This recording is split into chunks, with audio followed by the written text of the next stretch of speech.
जादुई कहानी पेनीना और भाग्य। एक सुबह पेनीना आईने के पास गई और बोली, आईना आईना, मैं जानना चाहती हूं कि इंसान का भाग्य क्या है। आईना चांदी की रोशनी से चमक उठा और अचानक उसके सामने एक ऊंचा स्वरूप प्रकट हुआ, भव्य पर कोमल।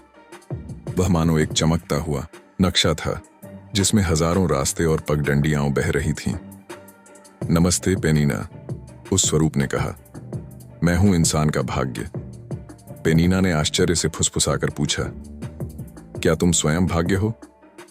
हां, भाग्य ने उत्तर दिया। मैं एक नक्शे की तरह हूं जिसमें रास्ते पहले से बने हैं, लेकिन तुम हो मार्गदर्शक। तुम चुनती हो कि किस रास्ते पर जाना है और चुनौतियों का सामना कैसे करना है। इतना कहते हुए भाग्य ने हाथ बढ़ाया। मेरा हाथ थामो और मेरे भीतर आओ। पेनीना ने धीरे से हाथ छुआ और अचानक वह भाग्य के भीतर पहुंच गई। उसके चारों ओर एक विशाल नक्शा खुल गया जिसमें रास्ते नदियों की तरह बह रहे थे।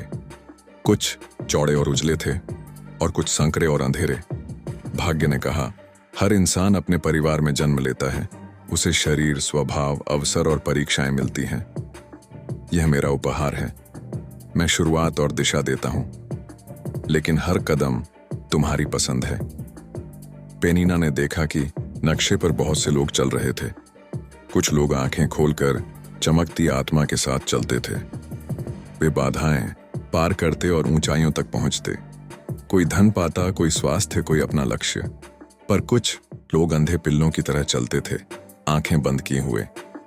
वे बिना प्रश्न पूछे, बिना खुद को खोजे बहाव में बह जाते। उनके रास्ते फीके और छोटे थे। पेनीना ने पूछा, तो क्या सब कुछ पहले से तय है? भाग्य ने उत्तर दिया, नहीं, मेरी रेखाएं योजना है, पर उनमें हमेशा मोड़ होते हैं। तुम अंधे होकर चल सकती हो या आंखें खोल सकती हो।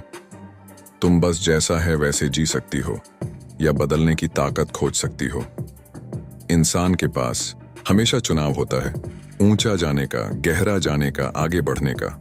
पेनीना ने सोचा, तो इंसान कैसे जाने कि उसे कहां जाना है? भाग्य ने कहा, उसे अपनी आत्मा से जुड़ना होगा।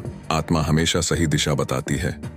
जब तुम उसकी आवाज सुनती हो, तुम नक्शा साफ देखती हो और अपना सच्चा रास्ता पाती हो। पेनीना ने धीरे से कहा, तो सारी शक्ति पहले से मेरे भीतर है? हां, भाग्य ने कहा, तुम्हें जो कुछ चाहिए वह पहले से दिया गया है, लेकिन तुम्हें खुद को खोजना होगा, अपनी ताकत पहचाननी होगी और उसे सही तरह से इस्तेमाल करना होगा। तब सबसे कठिन रास्ता भी उजाला बन जाएगा। आईना फिर से चमक उठा और पेनीना को घर लौटा लाया। उसने हाथ अपने दिल पर रखा और कहा, अब मैं जानती हूं, भाग्य एक नक्शा है, लेकिन रास्ता मैं खुद चुनती। यात्रा जारी है।